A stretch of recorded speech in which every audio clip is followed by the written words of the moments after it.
তোমাদের দিকে ধেয়ে আসবে চারটা আযাব। কয়টা আযাব? চারটা। এক নাম্বার নবীজি বলছেন রিহান হামরাআন, উত্তপ্ত গরম বাতাস তোমাদের দিকে ধেয়ে আসবে। এখনো কি এসেছে? আসবে। আমি রিসার্চ করেছি, এই নাসা এই গবেষণা শুরু করেছে, সূর্য থেকে এরকম ক্ষতিকর কিছু উত্তপ্ত বিকিরণ আসতেছে পৃথিবীতে এবং সামনে আসবে পৃথিবীর দিকে, দেখে নিয়ে। নাসাও বলছে এটা আসবে, কারণ ওইখানে হিলিয়াম গ্যাসের বিস্ফোরণ হচ্ছে সূর্যের মধ্যে। ওখান থেকে এমন উত্তপ্ত কিছু আসবে যেটা পৃথিবীকে ধেয়ে নিয়ে আসবে। আল্লাহ মাফ করুন। রিহান হামরা, নবীজি বলেছেন গরম উত্তপ্ত বাতাস তোমাদেরকে চাপিয়ে দেওয়া হবে। ওয়া জালজালাতা, এবং এই যে ভূমিকম্প, ভূমিকম্প আল্লাহ চাপিয়ে দেবে এই পাপগুলোর কারণে। আর কি হবে? ওয়া খাসফান, এবং ভূমি ধসে যাবে নিচে। ভূমি কি হবে? ধসে যাবে।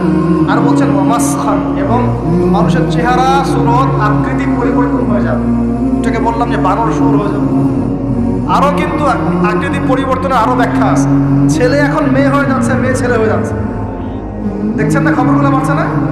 এটাও মাসখান, মানে আকৃতি পরিবর্তন হয়ে যাচ্ছে। আরেকটা হচ্ছে ওয়াকারফান, এবং আসমান থেকে আল্লাহ পাথরের বৃষ্টি বর্ষণ করবে। এই পাঁচটা শাস্তি তোমাদের কাছে ধেয়ে আসবে। কিভাবে? একটা তসবিহ দানা ছিঁড়ে দিলে যেভাবে টপ টপ করে সব পড়ে যায়, পুঁথিগুলো, এত দ্রুত এই ফেতনাগুলো আসতে থাকে।